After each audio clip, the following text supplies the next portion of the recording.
우리 함께 기도하시겠습니다. 이 시간 오늘 예배를 위해서 우리도 함께 통성으로 기도하겠습니다. 시간 아버지 하나님 앞에 신령과 진정으로 예배드리는 시간 되어줄 수 있도록, 하나님의 이름만을 높여드리는 시간 되어줄 수 있도록 성령님께서 친히 임재하시고 역사하시기를 위해서 우리 함께 통성으로 기도하겠습니다. 사랑하는 주님 감사합니다. 저희들을 사랑하셔서 이 시간 또 이 자리를 기억하게 하시고 아버지 하나님 앞에 예배드리게 하심을 하나님 감사를 드립니다. 이 시간 우리의 온몸과 정성을 다하여 주님만을 경배하고 찬양하는 시간 되어줄 수 있도록 역사하여 주옵소서.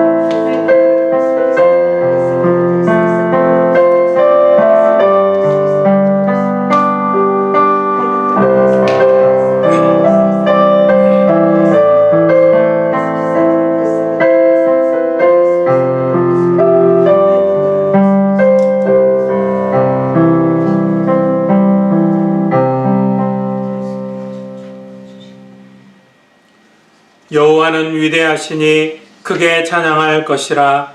그의 위대하심을 청량하지 못하리로다. 대대로 주께서 행하시는 일을 크게 찬양하며 주의 능한 일을 선포하리로다. 아멘. 사랑의 아버지 하나님, 험한 세상을 사는 동안 답답하고 외로울 때에도 우리 주님이 함께 하심으로 평안을 주시니 감사드립니다. 세상 유혹이 우리를 흔들고 핍박이 닥쳐와도 나를 위해 고난당하신 주님을 기억하면서 하나님의 뜻을 따라 살게 하옵소서.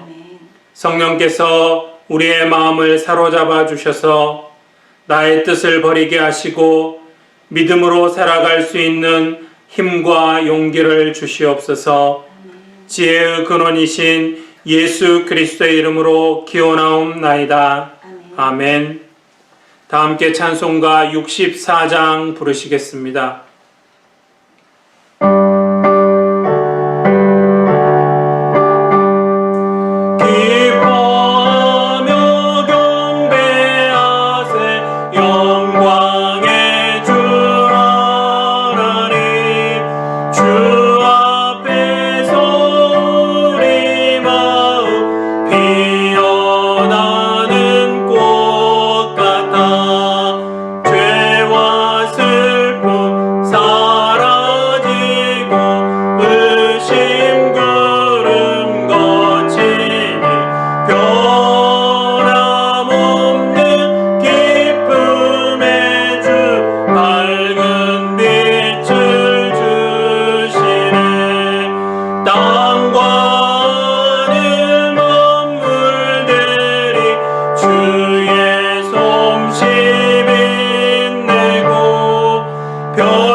산과 골짜 들판이라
아멘. 사도신경으로 우리의 신앙을 고백하시겠습니다. 나는 전능하신 아버지 하나님 천지의 창조주를 믿습니다. 나는 그의 유일하신 아들 우리 주 예수 그리스도를 믿습니다. 그는 성령으로 잉태되어 동정녀 마리아에게서 나시고 본디오 빌라도에게 고난을 받아 십자가에 못 박혀 죽으시고 장사된 지 사흘 만에 죽은 자 가운데서 다시 살아나셨으며 하늘에 오르시어 전능하신 아버지 하나님 우편에 앉아 계시다가 거기로부터 살아있는 자와 죽은 자를 심판하러 오십니다. 나는 성령을 믿으며 거룩한 공교회와 성도의 교제와 죄를 용서받는 것과 몸의 부활과 영생을 믿습니다. 아멘. 자리에 앉아주십시오. 정희 집사님 기도 인도하심으로 다 함께 기도하시겠습니다. 자유로우신 하나님 아버지, 한 주간 동안 세상살이에서 상한 심령과 피곤한 몸으로 이 시간 아버지 앞에 나왔습니다. 마음은 원이로되 육신이 약하여 늘 넘어지는 우리를 용서하여 주옵소서. 불확실한 오늘의 삶이 우리를 염려와 불안으로 몰아가려고 합니다. 빛대신 주님을 꼭 붙잡고 이 어려움을 극복하게 하시며 측량할 수 없는 주님의 능력으로 세상을 이기게 하옵소서. 불안과 두려움과 근심에서 자유하게 하시고 노력 주시는 주님 안에서 담대하게 살아가게 하옵소서. 하나님 아버지, 이 시간 세우신 주의 종을 통하여 풍성한 생수를 내려주옵소서.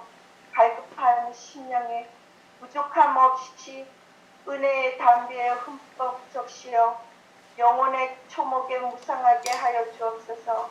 우리 교회의 모든 성도들이 믿음의 대열에서 낙오되지 않게 하시고 주님의 사랑을 더 느끼고 서로 나누며 교제함이 있게 하옵소서. 강한 자는 약한 자를 돕고 가진 자는 없는 자를 도우며 서로 유무상통하는 초대교회의 아름다움이 우리에게 있게 하옵소서. 성령의 뜨거운 불을 교회 위에 내려주셔서 교회가 부흥하고 세상을 향하는 복음의 증인으로 담대히 서게 하옵소서. 지역사회와 나라를 위하여 빛과 소금으로 살게 하옵소서. 온 세상 사람들에게 그리스도의 참모습으로 몸으로 보여주게 하옵소서. 이 모든 말씀 그리스도 이름으로 예수 그리스도 이름으로 기도합니다. 아멘.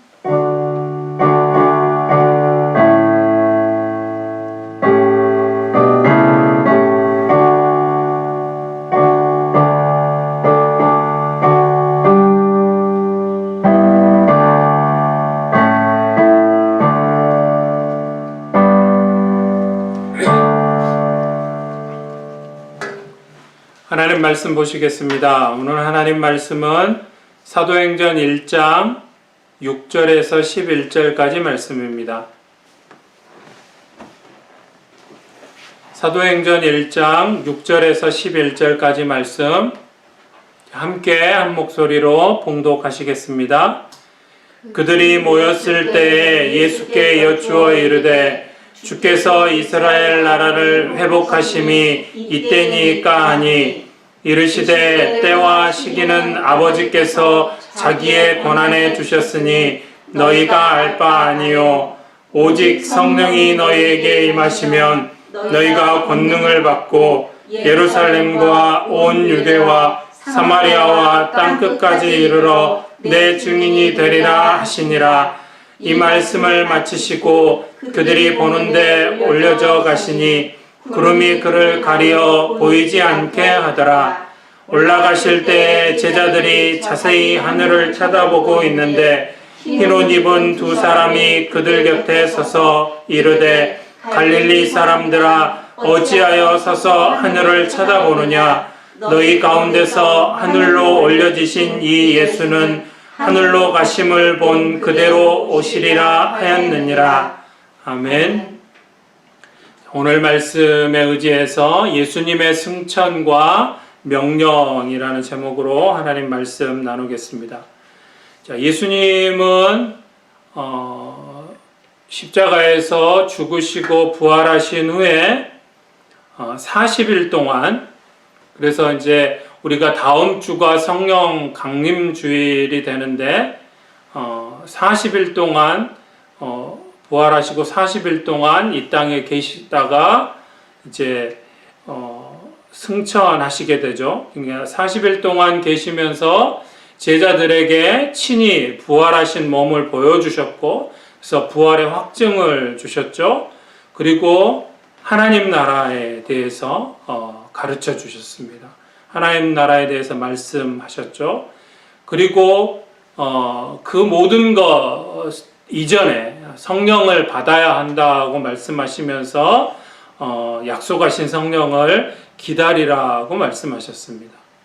오늘 말씀은 이제 이 제자들을 향한 예수님의 마지막 유언과 같은 마지막 말씀, 마지막 명령을 하시고, 그리고 이제 승천하시는 장면이 나옵니다.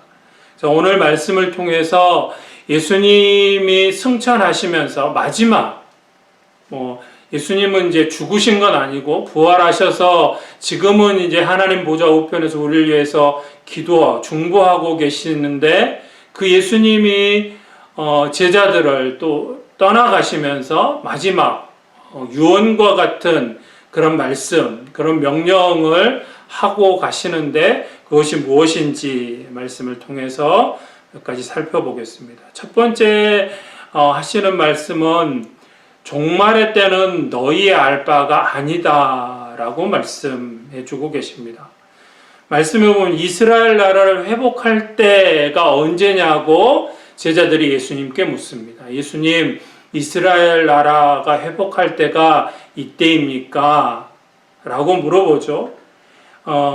이것은 단순히 예전에는, 그러니까 부활하신 십자가에서 죽으시고 부활하신 예수님을 만나기 전에 제자들의 모습이면 이스라엘 나라를 회복하심에 대한 의미가 그 이스라엘이 정치적으로 독립하는 것을 의미하는 것이었습니다. 당시 이스라엘은 로마의 식민 통치 아래 있었기 때문에 그 식민지에서 해방되는 것, 그것이 곧 메시아가 오셔서 하실 일이라고 이스라엘 민족은 그렇게 생각을 하고 있었던 것이죠. 그래서 제자들 가운데서도 그런 생각을 가지고 있었던 사람들이 대부분이었습니다. 그런데 이 이스라엘 나라를 회복할 때, 오늘 말씀에서 이스라엘 나라를 회복할 때라는 것은 이제 종말론적으로 마지막 때에 하나님 나라가 임하는 것이라고 이야기할 수 있습니다. 왜냐하면 예수님께서, 그러니까 제자들이 질문을 하시는데 예수님이 대답을 하시기를 니들이 그 마지막 때에 대해서 종말론적 하나님 나라가 임하는 것에 대해서 잘 알고는 있는데 잘못 알고 있는 게 있다. 그래서 때와 시기에 대해서는 너희의 알 바가 아니다라고 시기에 대해서는 지적을 하시지만 그 하나님 임하실 그 회복되어질 나라의 모습에 대해서 오해가 있다고는 하시지 않는 것을 볼 때, 오늘 여기서 제자들이 물어보는 이스라엘 나라를 회복할 때는 마지막 주님 다시 오심으로 이루어질 그 하나님의 나라의 회복에 대한 질문이라고 볼 수 있는 것이죠. 왜 이렇게 말씀드릴 수 있냐면, 제자들이 지금 부활하신 예수님을, 죽음의 권세를 깨뜨리시고 부활하신 예수님을 만나서 그냥 단순히 한 번 만난 게 아니고 40일 동안 함께 하셨습니다. 그래서 제자들에게 보이시면서 예수님 하신 일이 무엇이었죠? 제자들을 준비시키시면서 하나님 나라가 어떤 것인지, 하나님이 통치하시는, 하나님께서 다스리시는 나라는 어떤 나라인지, 그리고 예수님이 다시 오심으로, 재림하심으로 이루어질 그 하나님의 나라가 어떤 모습이신지에 대해서 가르쳐 주셨죠. 40일 동안 계시면서 예수님을 통해서 이 제자들은 하나님 나라에 대해서 들은 것입니다. 그러니까 하나님 나라의 회복이 단순히 그냥 이스라엘이 정치적으로 식민 통치에서 해방되는 그런 정치적인 회복을 의미하는 것이 아니라는 것을 이제 제자들은 깨닫고 알게 된 것이죠. 그래서 이스라엘이 회복되는 것이 곧 하나님 나라가 임하시는 것에 대한 그런 의미를 가지고 질문했다라고 보는 것입니다. 그러나 제자들이 잘못 알고 있는 것이 있었는데, 그것은 이 종말론적인 하나님 나라가 땅 가운데 다시 임하게 되어지는 마지막 때 예수님이 재림하심으로 이루어지는 그 나라, 하나님 나라가 어느 때 또 어느 시기에 이루어질 것인가를 알고 싶어 하는 것은 잘못된 것이라고 예수님 지적하시는 것이죠. 그래서 예수님께서 뭐라고 말씀하십니까? 7절 말씀에 보면 7절 말씀, 이르시되 때와 시기는 아버지께서 자기의 권한에 두셨으니 너희가 알 바 아니요 라고 말씀하시죠. 때와 시기는, 그러니까 분명코 하나님 나라가 다시 이루어질 텐데, 그것은 예수님이 다시 오심으로, 재림하심으로 이루어질 나라인데, 그 때가 언제인지는, 그 시기가 언제인지는 하나님의 권한에 있다라는 거, 하나님만 아신다라는 것이죠. 그러니까 너희가 그걸 알려고 하지 말라라는 말씀입니다. 하나님의 나라가 임하는 시기는 우리 인간들에게 알려주시지 않는다라는 말씀인 것이죠. 그래서 우리는 결코 그 시기를 알 수 없을 뿐더러 알려고 해서도 안 된다라는 것입니다. 근데 우리 한국에는 이 시기에 대해서 너무너무 궁금한 사람들이 많아서, 또 그래서 이 시기가 언제라고 알고 있는 사람이 너무나 많습니다. 자칭 예수가 한 100명이 넘는다고 하니까, 그러니까 재림할 때가 이때다, 내가 재림 예수다, 이런 이단들이 얼마나 많아요. 다 잘못된 것입니다. 예수님이 또 복음서에서 뭐라고까지 말씀하셨습니까? 나도 모른다. 예수님 자신조차도 자신이 다시 오실 때가 언제인지 모른다. 그것은 아버지의 권한이다. 하나님 아버지의 권한이기 때문에 나도 모른다. 아버지가 다시 가라고 말씀하시면 나는 오는 것이지, 본인 스스로조차도, 예수님조차도 모른다고 한 그것을 알려고 하고 안다고 말하는 것은 잘못이라는 것입니다. 그러니까 우리가 하나님 나라에 대해서 알아야 할 내용 중에서 빼놓지 말고 알아야 될 것은 바로 이것입니다. 하나님 나라가 완성되는, 곧 예수님의 재림의 시기, 하나님의 나라가 이제 다시 이루어지는 그 예수님의 재림의 시기는 결코 우리가 알 수도 없고 알려고 해서도 안 된다라는 것을 말씀해 주고 계시는 것이죠. 자, 그리고 나서 예수님이 아주 중요한 말씀을 하십니다. 사도행전 1장 8절의 말씀이죠. 오직 성령이 임하시면. 자, 우리 8절 말씀 함께 읽어보시겠습니다. 오직 성령이 너희에게 임하시면 너희가 권능을 받고 예루살렘과 온 유대와 사마리아와 땅끝까지 이르러 내 증인이 되리라 하시니라. 아멘. 예수님 말씀이시죠. 오직 성령이 임하시면. 그러니까 내가 다시 오므로 이루어질 하나님의 나라에 대해서, 그 시기에 대해서 궁금해하지 말고, 그보다 더 중요한 것이 있는데, 그건 뭐냐면 오직 성령이 임하시면, 그러니까 제자들에게 성령이 임하시면 너희가 권능을 받고 복음을 전하게 될 것이라 라는 것이죠. 이 말씀은 제자들에게 뿐만 아니라 오늘을 살아가는 우리에게도 주어진 가장 중요한 명령 가운데 하나입니다. 우리에게 주신 명령, 성교 명령이라고 이야기하죠. 성교 명령 가운데 가장 중요한 것, 오직 성령이 너희에게 임하시면 너희가 권능을 받고 예루살렘과 온 유대와 사마리아 땅 끝까지 이르러 내 증인이 되리라. 예수님의 증인이 되는, 그래서 예수님의 제자로서 살아가는, 이 땅에서 어떻게 우리가 살아가야 할 것인지를 가르쳐 주시는 말씀인데, 그것의 전제 조건이 분명하게 붙어 있죠. 오직 성령이 임하시면. 그러니까 먼저 이루어져야 될 것, 성령을 기다리라고 말씀하셨죠. 그래서 우리는 성령을, 약속하신 성령을 기다리고, 그래서 그 성령을 받아야 한다라는 것입니다.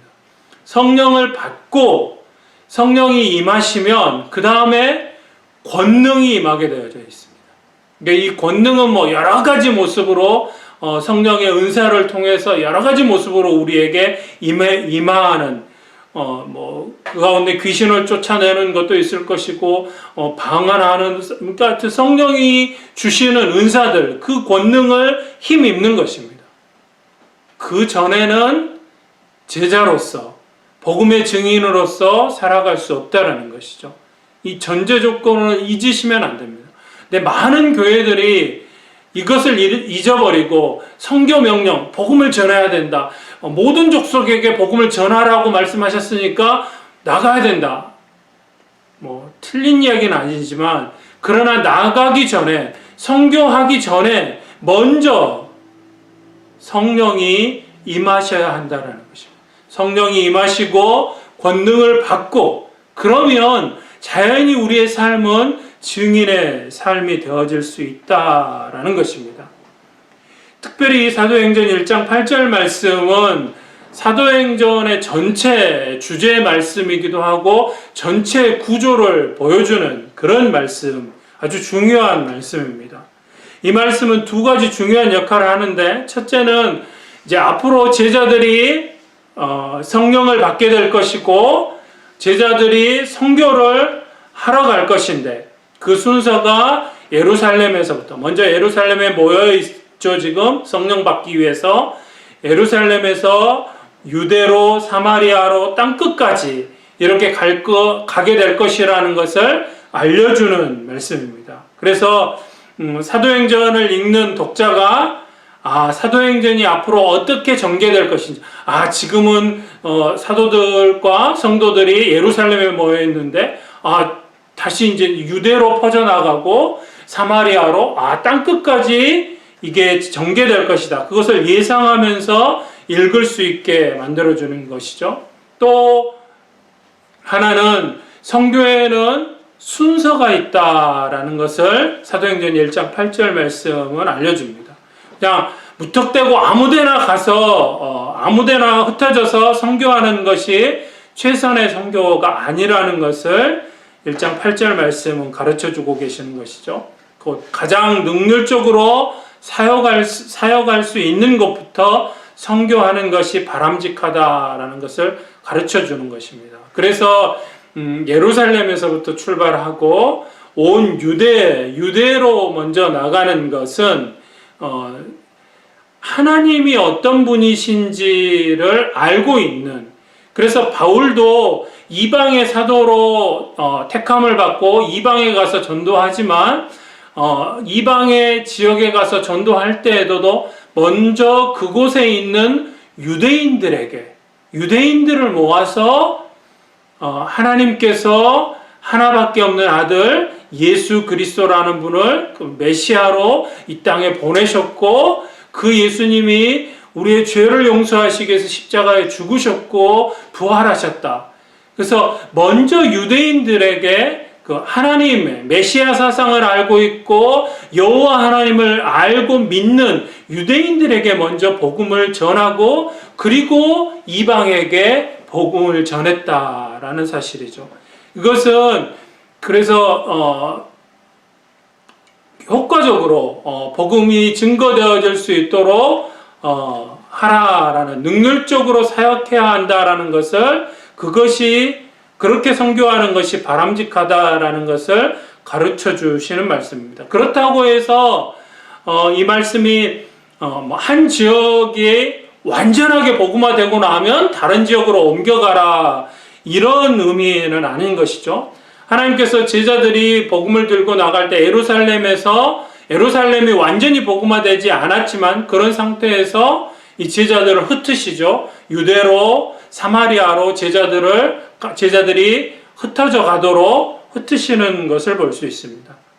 그래서 오늘 그 1장 8절의 말씀은 우리가 자기 욕심이나 허영심 때문에 능률적인 순서를 무시하고 선교지를 선택하지 않도록 가르쳐주는 그런 의미도 있습니다.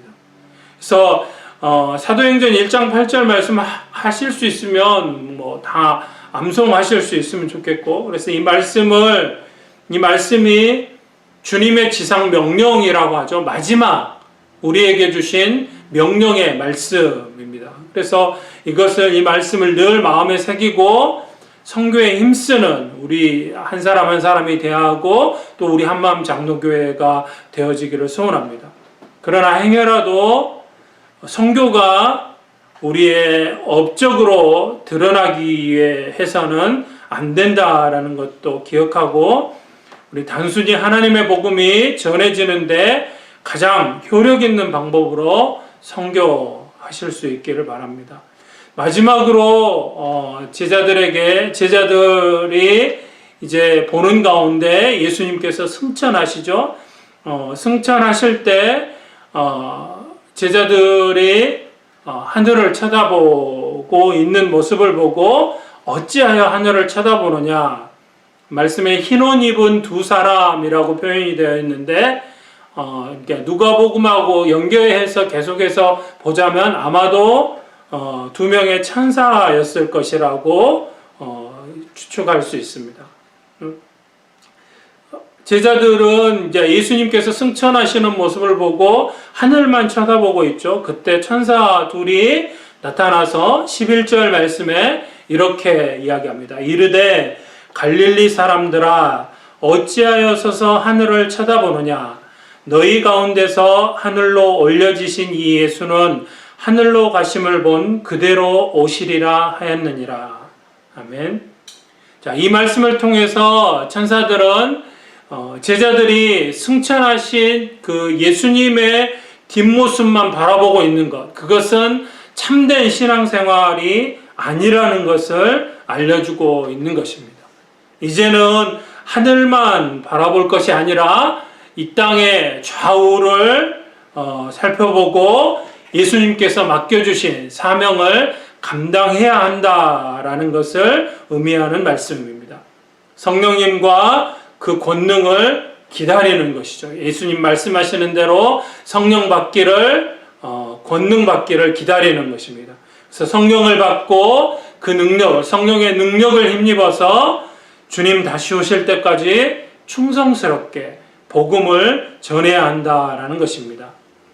특별히 이 말씀은 어찌하여 하늘을 쳐다보느냐라는 이 말씀은 이 사도행전이 기록될 당시 교회에는 아주 중요한 교훈의 말씀이었습니다. 왜냐하면 당시 교회들은, 당시 성도들은 예수님이 자신이 죽기 전에 다시 오실 수도 있을 것이다, 그렇게 생각을 했습니다. 그러니까 바울 같은 경우도, 바울 선생님 같은 경우도 자신이 바울이 죽기 전에 예수님이 다시 오실 것이다, 예수님이 재림하실 것이다, 그렇게 확신해서, 그래서 바울은 결혼하지 않고 독신으로 지냈던 것이죠. 그 정도로 그렇게 정말로 하나님 말씀에 뛰어나고 깊이 하나님 말씀을 알고 있는 바울조차도 예수님이 곧 오시리라 라고 생각했다라는 것이죠. 자, 그러다 보니까 이제 예수님이 승천하시고 나서도 수십 년이 지나갔습니다. 아무리 기다려도 분명히 우리가 살았을 때 예수님이 다시 오시리라고 그렇게 생각했던 성도들, 교회들 아무리 기다려도 예수님이 오시지 않는 것입니다. 그러다 보니까 교회에 두 가지 잘못된 모습이 나타나게 됩니다. 하나는 뭐냐면 이제 시간이 갈수록 이제 얼마 남지 않았다. 예수님이 이제 곧 오실 것이다. 이제 다 됐다. 이렇게 생각을 한 것이죠. 그렇게 생각하다 보니까 아무 일도 하지 않고 그냥 마냥 하늘만 쳐다보고 있는 것입니다. 예수님 곧 오실 텐데 언제 오실 테나 내가 제일 먼저 봐야지. 하늘만 쳐다보고 있는 거예요. 그러니까 아무 일도 하지 않고 심지어는 먹을 것을 구하는 것도 하지 않고 다른 사람에게 얻어먹으면서 사는 사람들이 생겨난 것입니다. 오직 하늘만 바라보고 주여 오시옵소서 이러고만 있는 거예요. 또 반면에 어떤 사람들이 있냐면 예수님의 재림이 늦어지니까 이제 아예 예수님이 안 오시려나 보다. 그래서 예수님의 재림 자체를 부정해버리는 사람들이 생겨난 것입니다. 예수님의 재림을 부인하는 그런 자세를 가진 사람들이 생겨난 것이죠. 두 자세 다 잘못된 것이죠. 이런 잘못된 모습을 가진 교회들에게 하늘만 쳐다보지 말라라는 말씀은 두 가지 메시지를 전해주고 있습니다. 첫째는 하늘만 쳐다보지 말고 자신이 해야 할 일을 잘 하라는 말씀입니다. 나에게 당장 주님이 지금 오신다 할지라도 나에게 주어진 일에 최선을 다해서 열심히 살아가라는 말씀입니다. 하늘만 쳐다보지 말고 나에게 맡겨주신 사역을 잘 감당하며 살아가라라는 그런 말씀입니다. 둘째는 예수님은 제자들이 본 그대로 말씀대로 분명히 반드시 다시 오실 것이라는 것이죠. 그러기 때문에 결코 예수님의 재림을 부인하지 말고 깨어있는 신앙생활, 더뎌질 뿐이지 늦어질 뿐이지 예수님의 재림이 없는 것은 아니라는 것을 가르쳐 주시는 말씀이죠. 그러니까 우리 항상 깨어있는 신앙생활을 하라라는 그런 의미의 말씀인 것입니다. 하나님 나라를 바로 아는 것은 우리 신앙생활에서 정말 중요한 일입니다. 하나님 나라에 대해서 우리가 반드시 알아야 될 것 가운데 하나, 예수님의 재림으로 인해서 이 땅 가운데 이루어질 미래의 하나님 나라가 완성되어질 텐데 그 시기가 언제인지는 알 수도 없을 뿐더러 알려고 해서도 안 된다고 오늘 말씀 우리에게 가르쳐 주십니다. 예수님이 언제 다시 오실지는 아무도 모릅니다. 그러나 늦어지고 있다고 해서 안 오시는 것은 아니라는 것이죠. 반드시 다시 오실 것이고 다시 오시면 영생과 축복의 하나님 나라를 완성하실 것입니다. 우리는 그것을 믿고 예비하는 삶을 살아야 한다는 것입니다. 그 삶은 마냥 하늘만 바라보는 그런 삶이 아니고 성령을 받고 능력을 힘입어서 하나님 나라의 백성답게 사는 것이고 선교하는 것이라는 것을 기억하고 오늘 나에게 주어진 그 일에 그 사명에 최선을 다하고 주님 오심을 잘 예비하는 저와 여러분들의 삶이 되어질 수 있기를 소원합니다. 기도하시겠습니다.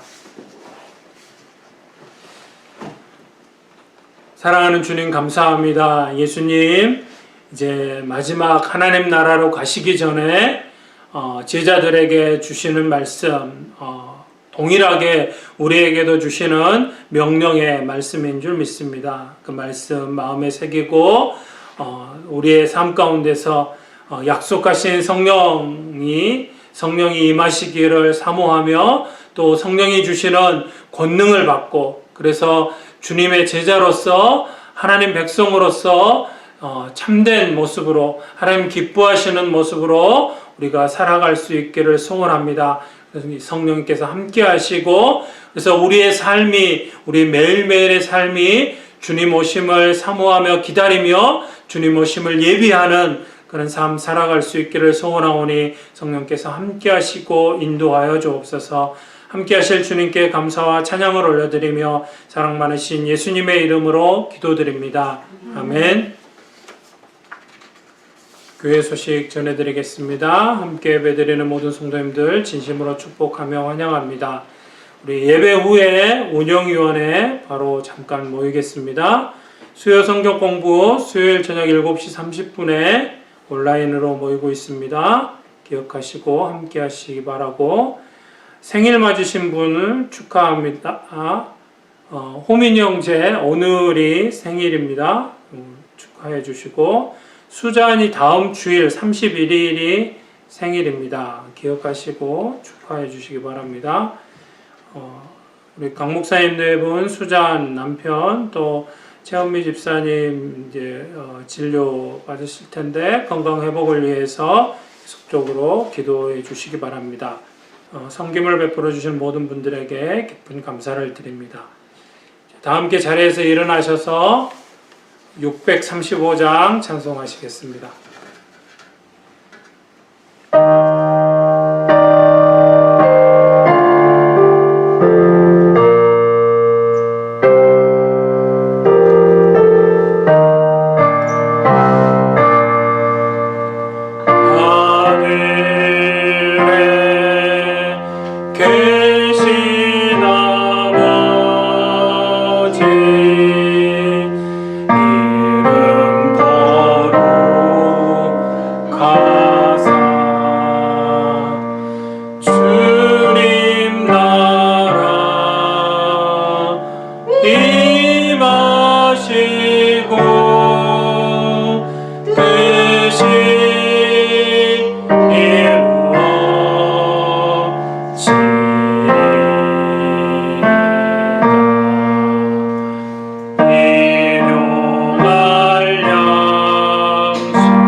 축도하겠습니다. 이제는 우리 주 예수 그리스도의 은혜와 아버지 하나님의 사랑하심과 성령님의 교통하심이 이제 주님 하나님 나라 다시 가시며 우리에게 말씀하신 부탁하며 명령하신 귀한 말씀 기억하고 그 말씀에 따라 주님 오심을 사모하며 기다리며 또 이 땅에서 주님의 증인으로서 참된 신앙생활하며 하루하루 주님 오심을 예비하리라 마음에 다짐하며 세상을 향하여 나아가는 하나님의 모든 백성들과 우리 한마음 장로교회와 이 땅 가운데 예배드리는 모든 하나님의 교회들 위해 지금부터 영원토록 함께 하시기를 간절히 축원하옵나이다. 아멘.